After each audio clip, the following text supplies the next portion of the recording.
signs na buntis na ang isang babae. For today's vlog, yan po yung ating pag-uusapan. Pero bago yan, mag-subscribe ka na po muna. Maraming salamat po. God bless. So dito, Lods, ginawa ko itong video na ito kasi nga baka meron kayong mga girlfriend na sasabihin sa inyo, buntis na ako.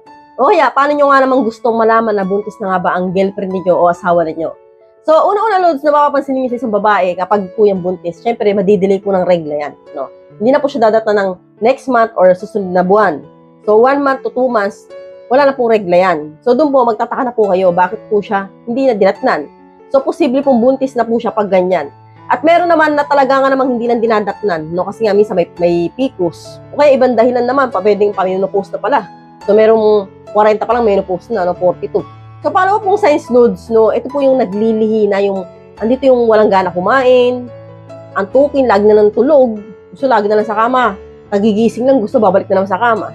So, at saka, yun na nga, walang gana kumain, o kaya kung may gusto mong kumain, piling-pili lang, no? Minsan gusto niya yung mga weird na pagkain pa, yung papabili sa'yo na, minsan di mo makita sa palengke, yung pa yung papabili. So, yan po yung stage na 1 to 2 months to 3 months, naglilihi pa. So, kaya po, minsan yung mga ganyang babae, yung first trimester talaga nila, yan po yung mga tipo na, nandiyan po sila sa stage wala silang gana kumain at antukin pa. So, ang pangatlong signs, Lods, no, ito po yung posibleng nagsusuka, posibleng nahihilo, o kaya posibleng nasakit yung suso at balakang. So, yan po, Lods, kapag po yun ay nararamdaman ng babae ng sabay-sabay, sabayan pa lang walang regla. So, yan po ay signs na buntis na nga siya.